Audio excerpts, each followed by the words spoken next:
एक बार फिर से देखते हैं, ठीक है। सरस्वती लिमिटेड है, अनलिस्टेड कंपनी है। इसी तरीके से आपको दिया जाएगा 10,000 6% डिबेंचर्स इशू करे। एक डिबेंचर की कीमत 100 रुपये है, प्रीमियम पर इशू करे गए थे 1 अप्रैल 2018 में, रिडीम होंगे मार्च 31 2023 में। इशू वॉस क्या हुआ, फुली सब्सक्राइब्ड हुआ। उन्होंने बाद में ये करा डिसाइड किया 15% ऑफ द फेस वैल्यू को हमें क्या करना पड़ता है, इन्वेस्ट करना पड़ता है। और डिबेंचर रिडम्पशन रिजर्व की डेट क्या होती है, 30 अप्रैल होती है, अगर आपको कल के नोट्स ध्यान होंगे तो। इन्वेस्टमेंट जब हम करते हैं तो उससे पहले रिडम्पशन से पहले हमको उनको एनकैश करना पड़ता है, ठीक है। डिबेंचर वर रिडीम कब हुए, ड्यू डेट पर रिडीम्ड हो गए। ड्यू डेट कौन सी है भाई साहब, मार्च 31 2023। आपको इसकी नेसेसरी जनरल एंट्रीज करनी है, दोनों की बोला गया, इशू की और रिडम्पशन की, ठीक है। ऐसे करके आप इसका फॉर्मेट बना लोगे, जनरल का फॉर्मेट, यहाँ पे डेट आ जाएगा, देन डेबिट और क्रेडिट। सबसे पहली वाली मेरे पास इशू की आ जाएगी। इशू की मेरे पास क्या होती है, bank account debit to debentures application and allotment account, debentures application and allotment DR to holder, तो उसके लिए होती है वापस करने के लिए। इशू की देखो ना, पहले यहाँ पर ध्यान दो, ये देखो सबसे पहली वाली देखो, bank account debit to 6% debentures application and allotment. पूरा क्वेश्चन छोड़ दो, सिर्फ यहाँ पर ध्यान दो, क्या आपको ये दोनों समझ में आई या नहीं आई। ये एंट्री इशू की एंट्री है, ये bank account debit to 6% debentures application and allotment. एक साथ पैसा मिला है तो इसको मैं बोलता हूँ भैया लमसम, कोई दिक्कत तो नहीं है। मैं बात कर रहा हूँ कि 10,500 कहाँ से आ रहे हैं, मतलब 10,50,000 कहाँ से आ रहे हैं। तो मैंने कहा कितने हैं भैया डिबेंचर्स, मेरे पास जो डिबेंचर्स है 10,000 है और मल्टीप्लाई बाय 105। नया कैलकुलेटर निकालो, 10,000 मल्टीप्लाई बाय 105, इसको जरा घिस लेते हैं। 10,000 मल्टीप्लाई बाय 105 करा तो आ गया 1050,000। समझ में आया, कोई दिक्कत तो नहीं है भाई। इस 105 में ध्यान से इस चीज़ को समझना, 100 रुपये तो भैया डिबेंचर के, 5 रुपये का क्या है सिक्योरिटी प्रीमियम में। यहाँ तक कोई दिक्कत समस्या। तो अगली वाली में आप देखना मैं क्या लिखने वाला हूँ, 6% debentures application allotment DR to 6% debenture to security premium account. आपको ये चीज़ रट चुकी होगी कि यहाँ पर हम कौन सी वैल्यू को हम ट्रांसफर करते हैं, जो उसकी पार वैल्यू होती है, जो नॉमिनल वैल्यू होती है, जो कि इस क्वेश्चन के हिसाब से कितनी है, 100 है। डिबेंचर्स कितने, 10,000, तो 10,000 मल्टीप्लाई बाय 100 करके ये अमाउंट आई है। सिक्योरिटी प्रीमियम कहाँ से आई, तो 10,000 मल्टीप्लाई बाय 5 एक आई। यहाँ पे कैसे आया, तो ये आया भैया 10,000 मल्टीप्लाई बाय 105। मेरे हिसाब से पूरी चीज़ समझ में आई होगी। आ गया भाई। उसके बाद हम लोग क्या करते हैं, मार्च 31 पे एंट्री है, जो मैं कल आपको याद करवा रहा था, डिबेंचर रिडम्पशन रिजर्व क्रिएट करने की। ये क्या है, सरप्लस। ये क्या है, surplus, that is a balance in the statement of profit and loss DR to debenture redemption reserve. इसकी डेट याद रखना, जितना भी हमको वापस करना होता है हमें मार्च 31 से पहले बनाना होता है। DRR की डेट याद रखो, डिबेंचर रिडम्पशन रिजर्व बनाने की डेट कितनी है कि भैया मार्च 31 है, ठीक है। अब बात करते हैं भैया 1,00,000 रुपए कहाँ से आया। अगर आपको कल के नोट्स ध्यान होंगे तो हमने कहा था कि हम कम से कम 10% तो बनाते हैं प्रॉफिट में से, जितना हमने वापस करना होता है। तो मैं सबसे पहले देखता हूँ कि मुझको वापस करना कितना है भैया। वापस करना है किसी पे पार पे ही करना है वापस, ठीक है। 5% ऊपर देना, 5% तो उसका है भाई जो मुझे मिला है, 5% सिक्योरिटी प्रीमियम है, 6% तो इंटरेस्ट है। अच्छा, ये 6% तो इंटरेस्ट है, ये 15% तो इन्वेस्टमेंट का है। हाँ। हमको पार पे वापस करना है। तुम बिल्कुल सब कुछ भूल चुके हो। 105 रुपये आपको मिले भाई जी, वापस आपको 100 रुपये करने हैं, यही तो है। तो मुझे इसका 10% निकालना है, तो इसका मतलब मैं करूँगा 10,000 मल्टीप्लाई बाय 100, इसका 10%। ये आया समझ में, 1,00,000 रुपये। ये मुझको इतना कम से कम रखना है DRR पे। 10,000 का निकालना है। हाँ, जितना वापस करेंगे उसी का ही तो 10% है। ठीक है, आ रहा है समझ में। तो 1,00,000 रुपये समझ में आ गया आपको, ये कहाँ से आया, 10% ठीक है। और एक डेट मैंने बताई थी कल, तुम्हें एक दोस्त का नाम मैंने बताया था, निवेश, 31 अप्रैल। तो 30 अप्रैल उसका डेट ऑफ बर्थ है। तो debenture redemption investment DR to bank 1,50,000 रुपये, ये भी आपको समझ में आ गया।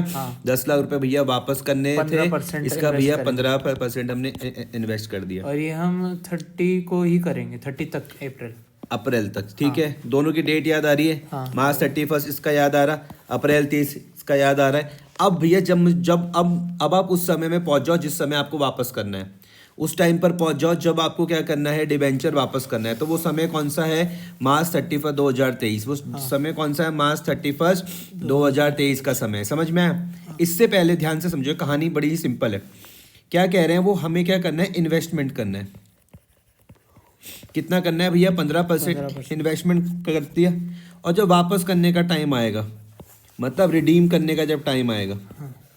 उस टाइम इसको वापस आप एनकैश कर देना। समझ में आया या नहीं आया? मतलब जो आपने निवेश करा, इन्वेस्टमेंट करा, उसको वापस ले लेना। ठीक है, तो भैया वो डेट मुझको दिखेगी मार्च 31 2023 वाली डेट दिखी, इससे पहले मैं पैसा वापस ले लूंगा, तो उसकी क्या हो जाएगी entry? Bank account debit to debenture redemption investment March 31 2023। समझ में आया या नहीं आया? एक एक चीज समझा रहा हूँ, पहले इस डेट में फोकस करो। पहले 2023 मार्च 31 में फोकस करो। ये कहाँ से आ रही है? ये वाली डेट है। इस टाइम मैं पैसा क्या कर रहा हूँ? जो मैंने पहले निवेश किया था उसको मैं वापस ले रहा हूँ। तो bank account debit to debenture redemption investment 1.5 lakh और 1.5 लाख 2018 में किया था। हाँ, वो मैंने इन्वेस्टमेंट वापस ले कर लिया। दिया 2023 में। हाँ, ठीक है। अब ये वाली देखना यहाँ से, ये वाली वो वापस करने वाली है। क्या होती है? 6% debenture DR to debentures holders, debentures holder DR to bank. 6% DR to debenture holder, debenture holder DR to bank. 10 lakh कोई दिक्कत नहीं। ये 6% की लगाया ना? नाम है ना उसका, वो नाम है भाई, नाम पिछले चैप्टर में यही तो बात बताई थी। 6% तो इंटरेस्ट है ना, अगर इन डिबेंचर्स होल्डर्स को इंटरेस्ट देंगे तो 6% के हिसाब से देंगे, ये नाम है। तो क्वेश्चन में कहाँ लिखा है? होगा, ऐसा हो सकता है कि ना हो। ये देखो 6% डिबेंचर दे तो रखा है नाम। अच्छा 6%। मैं लास्ट बार तुमको समझा रहा हूँ, इसको ध्यान से समझना। यहाँ पे देखो क्या दिया हुआ है, तुम इसमें बार बार कंफ्यूज मत हो। ये दिया हुआ है 6% डिबेंचर है, तो मैंने कहा इस रेट के हिसाब से इनको इंटरेस्ट दिया जाएगा। मैं आपको डिबेंचर क्या कैसे समझा रहा हूँ, मैंने कहा एज अ लोन है, तो जब मैं किससे लोन लूंगा तो मुझसे ब्याज नहीं मांगेगा वो, तो सेम वही कहानी है, तो वो रेट है। हाँ, तो हम पार पे कैसे वापस कर सकते हैं जब ये 6% वो कहानी अलग है, उन्हें आपस में मत मिलाओ, वो कहानी अलग है भाई। वो पार, वो प्रीमियम, डिस्काउंट, वो कहानी अलग है। इंटरेस्ट अलग चीज है, इससे आपस में मर्ज मत करो इनको। अगर इंटरेस्ट मेंशन होता तब हम 6% लगाते। हाँ, तब हम 6% के हिसाब से मतलब देते उन्हें अभी हम इंटरेस्ट। कर क्या रहे हैं? अभी सिंपल सी बात है, जब हमने इशू करा 105 रुपये मिले, वापसी हमने 100 रुपये करे, बस यही तो पहले है। हम प्रीमियम पे करा हमने, प्रीमियम पर हमने करा इशू, तो मैंने सिक्योरिटी प्रीमियम लिखा, पार पे वापस कर दिया। पार पे वापस कर दिया। तो हम कर देंगे 100 के साथ, 100 के साथ 1000 इंटू 100, 10,000 इंटू 100। 10,000 तो यहाँ पे देखो 6% DR to debentures holder, debentures holder DR to bank. Bank 10 lakh 10 lakh 10 lakh 10 lakh. आया समझ में या नहीं आ रहा? अब हम बाद में जो डिबेंचर रिडेम्पशन रिजर्व जो हमने क्रिएट किया था, ये देखो ये क्रिएट किया था, हाँ हाँ ये अब इसको हम लास्ट में क्या कर देंगे? क्लोज कर देंगे। तो क्लोज करने की क्या एंट्री हो जाएगी? To general debenture reserve। Redemption reserve DR to general ये आपने बताया रिजर्व। था। प्रॉफिट एंड लॉस वाला है ना? हाँ, प्रॉफिट एंड लॉस से ही तो हम लोग डीआरआर बनाते हैं। ठीक है, ठीक। कल की मैंने क्लास में यही तो चर्चा करी थी। मैंने कहा भैया हम लोग क्या करते हैं, प्रॉफिट एंड लॉस का जो मेरे पास क्या रहेगा, प्रॉफिट रहेगा, मुनाफा रहेगा, इसका हम लोग का पार्ट कहाँ पर ट्रांसफर करते हैं? डीआरआर पे, डिबेंचर रिडम्पशन रिजर्व में। फिर जब हम वापस कर देंगे तो इस डीआरआर को हम लोग जनरल रिजर्व में जाके क्लोज कर देंगे। तो इससे पहले तो सर डीआरआर आया नहीं टॉपिक। क्यों नहीं आया? कल तुम जाके तुम दोबारा देखते ही नहीं हो, कल सर तो फिर देखा करो ना, उस चीज़ को देखना पड़ता है। करवा अब यहाँ पे देखो नोट्स में देखो क्या क्या यहाँ पर लिखा हुआ है। Note number 1, DRR will be created at the rate of 10% of nominal, मतलब face value of outstanding debentures. अब यहाँ पे देखो 10% तो समझ में आ रहा। सर आउटस्टैंडिंग, डीआरआर आपने बताया था कि अनलिस्टेड कंपनी का आएगा। हाँ तो अनलिस्टेड कंपनी तो है ये देखो क्वेश्चन में, देखो क्या लिखा हुआ, Saraswati limited and unlisted company. और अनलिस्टेड कंपनी का हम डीआरआर नहीं करेंगे। हाँ, आया समझ में? तो डीआरआर में हम इंटरेस्ट लेते हैं। डीआरआर में हम निवेश करते हैं भाई। ये देखो ना, मैंने कल की कहानी तुमको बताई, मैंने तुमको कल ये कहानी बताई। हमारी कंपनी क्या करती है भैया, धंधा करेगी, प्रॉफिट कमाएगी, प्रॉफिट का कुछ पार्ट वो डीआरआर में ट्रांसफर करिए। ये डिबेंचर रिडम्पशन रिजर्व क्यों हम बना रहे हैं? इस पैसे का हम यूज़ करेंगे रिडम्पशन के लिए। ये प्रॉफिट के अलावा है। प्रॉफिट का पार्ट है। सपोज करो तुमने धंधा करा, 1 लाख रुपए कमाए, एग्जाम्पल 1 लाख में से तुमने 10,000 डीआरआर में ट्रांसफर कर दिए। इस 10,000 का तुम यूज़ काय के लिए करोगे? रिडम्पशन के लिए करोगे। अब आया समझ में? ऐसे करके, ठीक है। और लास्ट में हम इसको वहाँ पे ट्रांसफर कर देंगे। तो नोट नंबर 1 क्या बोलता है कि भैया हम डीआरआर को क्रिएट करेंगे 10% of the nominal face value outstanding debenture, मतलब होता है वो डिबेंचर जिनके अभी पैसे देने बाकी है on 31 March of the previous year. दूसरा वाला बोलते हैं कि DRR will be created only by unlisted company. सिर्फ कौन बनाएगा? अनलिस्टेड कंपनी बनाती है, लिस्टेड कंपनी नहीं बनाती। Unlisted company is a company whose share are not traded on a stock exchange, जिनको हम जिनके शेयर स्टॉक एक्सचेंज में ट्रेड नहीं करे जाते। क्लियर। दूसरा, अब हम बात करते हैं भैया मिनिमम इन्वेस्टमेंट कितना करना है, 15% of the nominal face value of debenture, जो हमने मैच्योर करना है ड्यूरिंग उसी साल, mature during the year will be made by the unlisted as well as listed companies on और before 30 April of the year individual debentures are to be redeemed at the same will be encashed at the time of redemption of एक चीज debentures. Sir पूछनी, बताओ। इसमें minimum लिखा है 15%, minimum लिखा है 10%, हाँ तो अगर क्वेश्चन में ज़्यादा दिया होगा तो हम ज़्यादा डालेंगे। हाँ, ठीक है। नहीं दिया होगा तो इतना ये DRR 10% लेके चलो। अनलिस्टेड के लिए निवेश तुमको 15% करना है। Interest on investment is not calculated because the rate of interest is not given. There is a no need to pass the entries for interest on debentures unless required. Interest on debentures का rate क्या था, 6% था। तो question तुमको वो बोल रहा है कि जब तक ना कहा जाए तो उसको डालने की जरूरत नहीं है। इलुस्ट्रेशन नंबर 2 पर आ जाओ भाई सब, ध्यान देना। इलुस्ट्रेशन नंबर 2 पे लिखा हुआ issue and redemption of debentures. एक कंपनी है जिसका नाम तुलिप लिमिटेड है, ये एक अनलिस्टेड कंपनी है, लिखा हुआ देखो साफ साफ। इशू करती है 4 लाख रुपए के डिबेंचर, ध्यान से समझना, 4 लाख डिबेंचर नहीं है ये, 4 लाख रुपए 4 लाख रुपए के डिबेंचर है, समझ में आया। 9% डिबेंचर, ये इसका नाम है, 9% डिबेंचर इसका नाम है, और ये 9% रेट ऑफ इंटरेस्ट है। 4 लाख रुपए के डिबेंचर है, एक की कीमत 100 रुपए। तो मैं क्या करूंगा भाई, मैं करूंगा 4 लाख को डिवाइड कर दूंगा 100 से, तो मेरे पास 4000 डिबेंचर आ जाएंगे। ये समझे या नहीं समझे? सर ये पैसा कैसे पता कैसे चलता है कि ये रुपया लिखा हुआ ना, अच्छा मैं देखता ही नहीं। आया समझ में? यहाँ पर पहले वाले में देखो, यहाँ पे 10,000 डिबेंचर्स लिखे हुए थे, यहाँ पे रुपया लिखा हुआ है इसको इसलिए। मल्टीप्लाई करते हैं, इसको हम डिवाइड करते हैं। तो ऐसे मत रटो, सिंपल मैथ्स है। ऑन अप्रैल 1 2019 को हमने प्रीमियम पर इशू करा 6% में, रिडीमेबल भी हो प्रीमियम पर होंगे। तो केस क्या बनता है, 106 110। क्या ये समझ पा रहे हो? 106 110 समझो मैंने क्या लिखा। इशू करोगे 106 रुपये मिलेंगे, वापसी 110 रुपये करने पड़ेंगे। ऑन 31 मार्च 2023, ये हम पिछले चैप्टर में सीख चुके हैं। Issued at premium, redeemable at premium, जो 6 केस थे। अज्यूम दैट रिक्वायर्ड इन्वेस्टमेंट, अब यहाँ पे वर्ड क्या लिखा हुआ, रिक्वायर्ड इन्वेस्टमेंट। रिक्वायर्ड इन्वेस्टमेंट मतलब कितना, 15%, गॉट इट। और 10% गवर्नमेंट सिक्योरिटीज हमने कहाँ पर करा, 10% गवर्नमेंट सिक्योरिटीज पर करा अप्रैल 30 पर of the financial year in which redemption is due. Debenture were redeemed on the due date. आपको जनरल एंट्री करनी है रिडम्पशन की और इशू की, सिंपल क्वेश्चन है, सेम वैसा ही है जैसा ये था। चर्चा करते हैं। पहला, bank account debit to 9% debentures application and allotment 4,24,000 कहाँ से आ रहा है तुम्हारे पास, कितने डिबेंचर्स है देखो, मैंने यहाँ पर कैलकुलेशन करी थी, 4,000 डिबेंचर। यहाँ तक पहुँच जाओगे? तो आप क्या कर दोगे, यहाँ पर आप बोलोगे कि भैया 4,000 को मल्टीप्लाई कर दो किससे, बोलो 106 से। 106 से। 4,000 को मल्टीप्लाई कर दूंगा 106 से, समझ में आया? तो ये मैंने कर दिया 4,000 मल्टीप्लाई बाय 106, 4,24,000। कोई दिक्कत नहीं। अब ये तुम्हें एंट्री तुमने 6 केस की, तुमको याद होगी तो ठीक है, भूल गए होंगे तो भी ठीक है, कोई याद है ना? तो ये 4,24 में चर्चा करूं? नहीं, ये तो तुमको पता ही है कि ये तो हमेशा 100 से ही मल्टीप्लाई होएगा, इसमें तो कुछ चर्चा करने की जरूरत है नहीं। 4,000 गुणा 100, ये 4,000 गुणा 6, 4,000 गुणा 10, समझे? हाँ, ये नहीं आया? आ गया वाला समझ। क्या है सर? 4,000 गुणा 10, ये भाई जो लॉस तो तेरा 6 जो रुपए हम- का, 4 रुपए का, जो दोनों का हो हमने रहा है जो ये करा है, उल्टा सीधा मत ना। समझो। मतलब पार से देखेगा ना भाई, तो दो पार्ट से देखो कि हमने 100 रुपए से कितना ज्यादा पैसा वापस करा। हमने 10 रुपए ज्यादा करा, तो वो मेरे पास लॉस में मैं दिखा दूंगा। क्या बताऊं, मुझे एक एक पॉइंट समझ में आ रहा। ये 4 लाख समझ में, ये 4,24 समझ में आया, हाँ। ये 40 समझ में आया, ये नुकसान समझ में आया, और ये वाला 24 समझ में आया। बाकी तो बच्चों वाला है, ठीक है। फिर security premium DR to statement of profit and loss to loss. अब ये देखो तुम्हारा 40,000 रुपीज का लॉस हो रखा। हाँ, इस लॉस को पहले मैं सिक्योरिटी प्रीमियम से एडजस्ट कर सकता हूँ। देखो ये 40 का लॉस है, एडजस्ट कहाँ से कर सकता हूँ मैं, 24 से।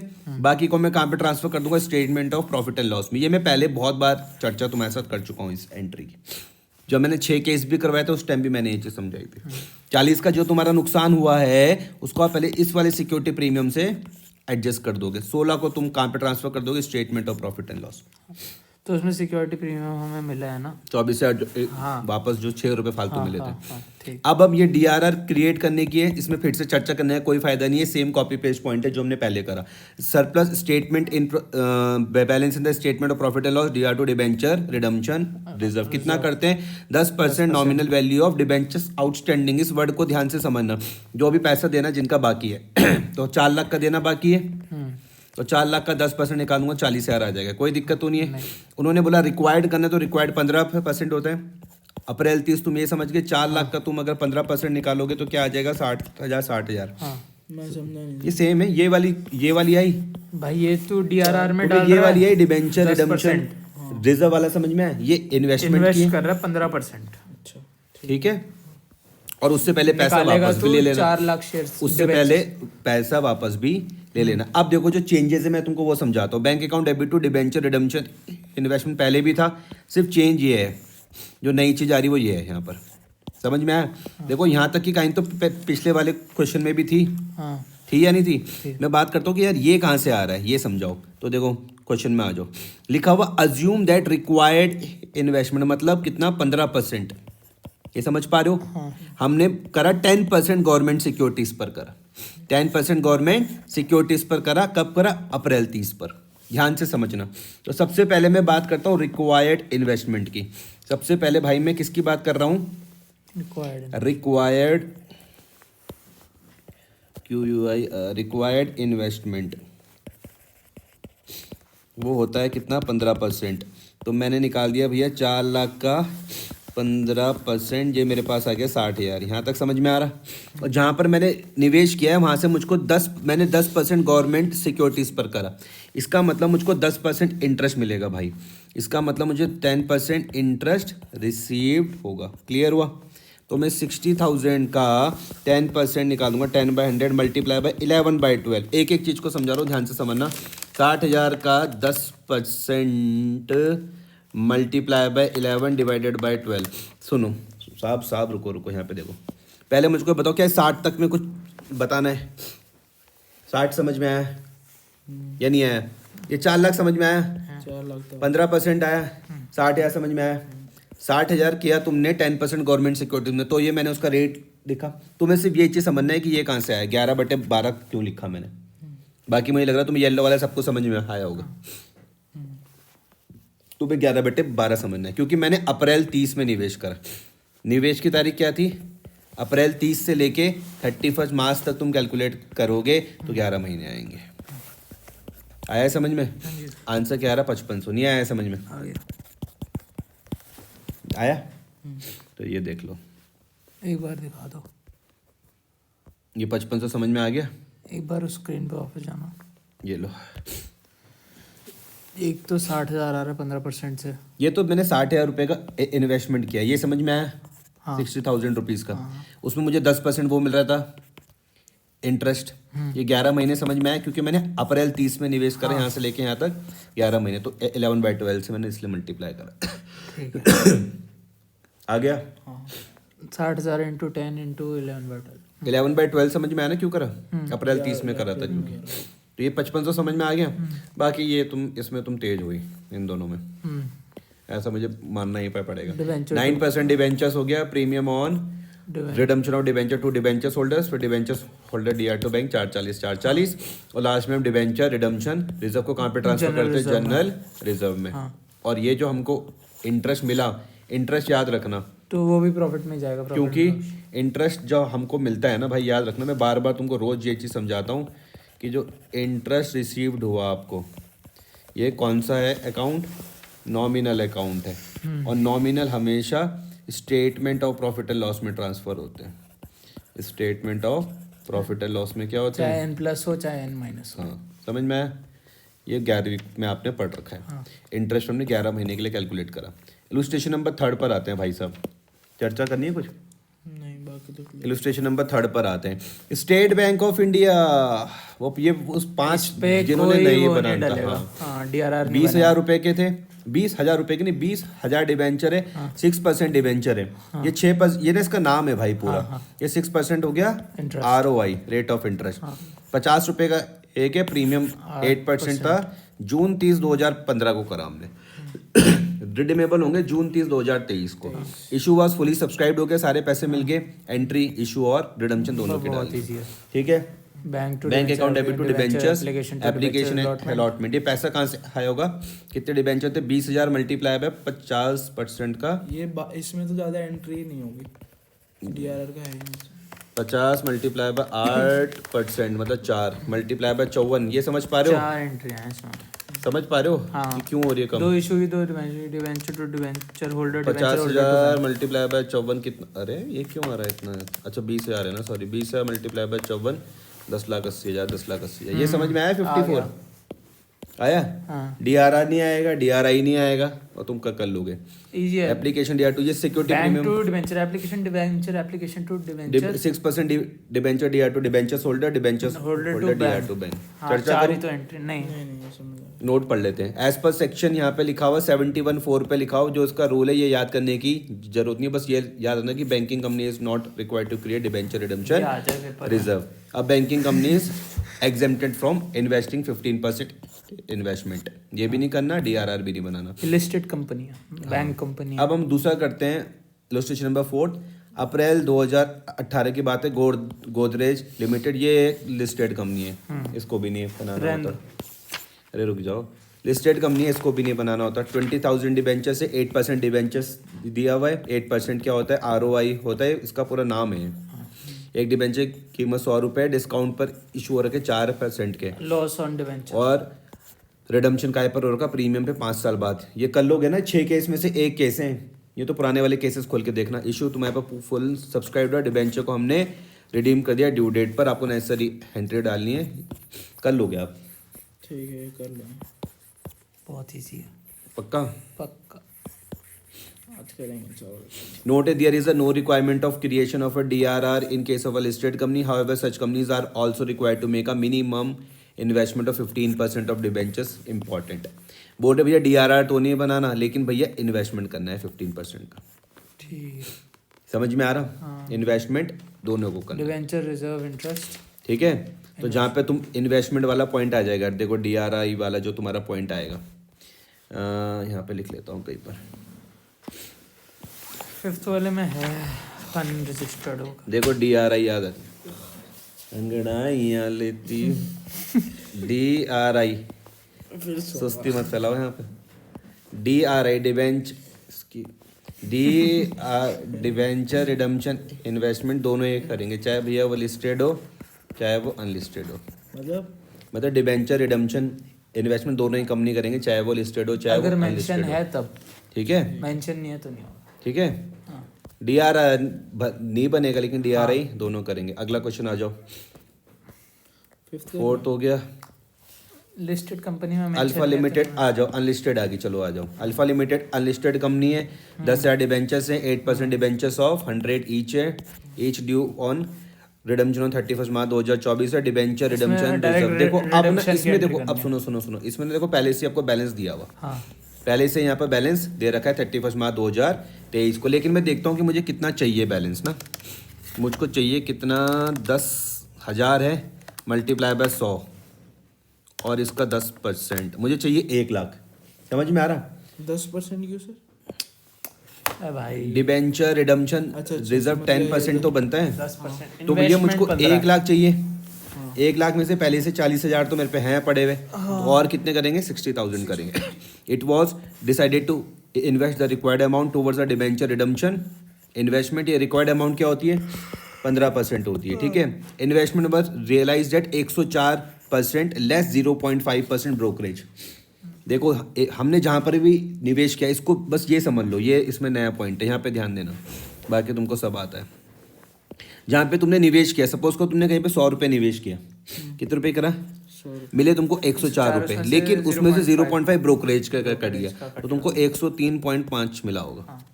ठीक है। ठीक है, वो माइनस करके तुम उसको कर लोगे। पहले ये समझ में आई क्या मैं तुमको 60,000 से समझा पाया? हाँ। रिक्वायरमेंट थी 1 लाख की, 40,000 पहले से थे, तो भैया हम सिर्फ 60 डालेंगे। ये तुमने निवेश कर दिया 1.5 लाख रुपए का 15% के हिसाब से। अब ये समझ लो, ये समझ लेना, ये वाली कैलकुलेशन कितना था? 1,50,000 हाँ 3.5% 5250। नहीं, कहाँ गई कैलकुलेशन? 150 हमने लगाए थे। तुम्हें पहले ये सुनो, 1,56,000 समझ में आ गया है? हाँ ये वाली कैलकुलेशन ये समझ में आ गई? हाँ। उसमें से हमने 780 रुपये ब्रोकरेज के दिए, तो 156,000 माइनस 780 तो आ जाएगा 155,220। हाँ वो तो मैं ये है। समझ ही गया। 56 में समझा नहीं। अरे देखो सुनो सुनो, पहले मुझको बताओ डिबेंचर कितने वापस करने हैं? पहले तुम्हें 1.5 लाख की कहानी समझ में आई? कौन सी? हाँ ये समझ आ गई। DRI की, हाँ जो 15% था। 1 लाख की, ये 1.5 लाख की तो कहानी समझ में आई? हाँ। ये तुमने जब निवेश किया तुमको 104% मिल रहा था। क्वेश्चन के कह रहा, देखो पढ़ के देखो कहाँ है, ये ठीक है? अपॉन 100 रुपये लगाओ 104 पाओ, 100 रुपये लगाओ 104 पाओ। तो जब मैं इसको सॉल्व करता हूँ 1,50,000 मल्टीप्लाई बाय 104 भाग दे दूंगा 100 से, तो कितना आ जाएगा? 1,56,000। ठीक है। उसमें से वो बोले कि भैया हमें 0.5% क्या देनी है? ब्रोकरेज दे देनी है। तो मल्टीप्लाई बाय 0.5% तो आ रहा 780। इसको तो माइनस करूंगा, तो इसको जब मैं माइनस कर लूँगा 1,56,000 माइनस 780 तो आ जाएगा 1,55,220। ये तुम्हारे पास ही आ जाएगा 1,55,220। 0। आया समझ में? हाँ इसमें से 5,222 ये तुम्हारे पास क्या हो जाएगा? Profit on sale of investment हो जाएगा। ये कैसे आया फिर? क्या? प्रॉफिट 1,55,220 तक समझे? 1,55,220 0। ये समझे? हाँ इसमें से तुमने 1.5 लाख तो तुमने ही लगाया था अपनी जेब से, अच्छा। नहीं आया समझ में भी? फिर ये तुम्हारे पास जो प्रॉफिट है इसको हम statement of profit and loss में ट्रांसफर कर लेंगे। इन दो एंट्री में आप माहिर हुई। 8% debenture DR2 debentures holder DR2 bank, और लास्ट में हम DRR डिबेंचर रिडम्पशन रिजर्व को जनरल रिजर्व में हम क्लोज कर देते हैं। कोई दिक्कत? इलस्ट्रेशन नंबर 6 पे आ जाओ, लास्ट है। इलस्ट्रेशन नंबर 6 है महेश लिमिटेड अनलिस्टेड कंपनी है, ठीक है? ये भैया कब आ रखा? CBSE 2020 में आ रखा है, मुंबई और चेन्नई में। ये 20,000 थे, 10% डिबेंचर्स ऑफ 100 ईच। 10% डिबेंचर नाम होता है, 10% इसका होता है ROI rate of interest, each of which 8,000 10% debenture were due for redemption on 31 मार्च 2019। ध्यान से समझना, अरे भाई जी यहाँ पे ध्यान दो। इशू कितने करे थे? 20,000 इशू कितने करे? 20,000। लेकिन अभी वापस देने के लिए सिर्फ 8,000 है। सर समझ में आया क्या? ठीक है समझ गया। 20,000 थे 8,000 में। 20,000 आपने करे थे इशू, लेकिन अभी सिर्फ 8,000 के ही पैसे वापस देने।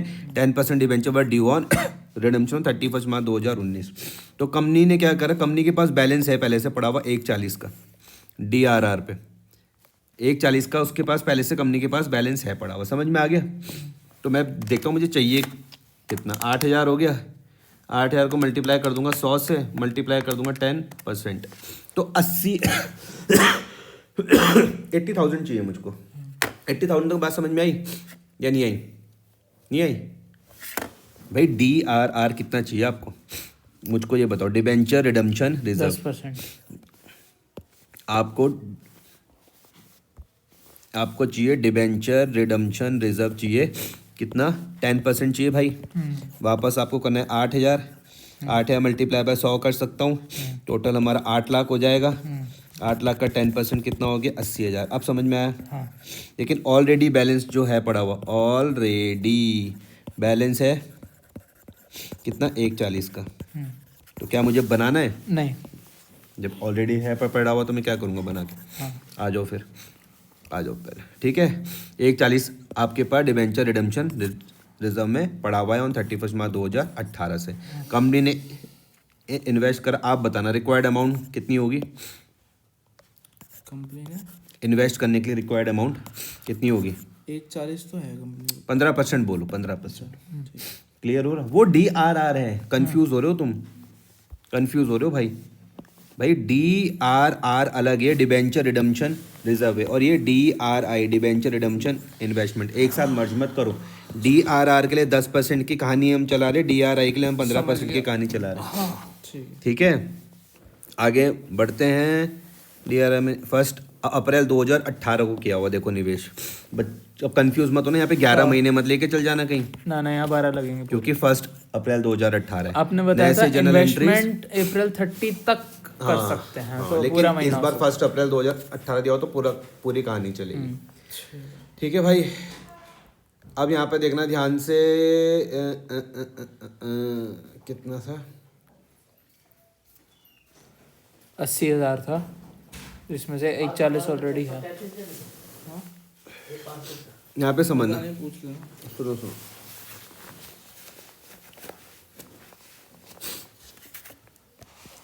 ठीक है, कितना आ रहा तुम्हारे पास? 80,000 आ रहा है 10%। और ये इसका वही तो 80,000 तो 8,000 का आ रहा ना, इसका क्या आ रहा है? इसका आपने जो 2,000 issue आएगा करे। ना, 2,000। जो आपने इशू करे, यहाँ पे ध्यान दो, सुनो, ऐसा करके समझ लो। जो आपने इशू करे, 20,000, करे 20,000 100 के 20,000 मल्टीप्लाई बाय 100 तो हो जाएगा 20,000 मल्टीप्लाई बाय 100 कितने हो गए? 20 लाख हो गए। हाँ।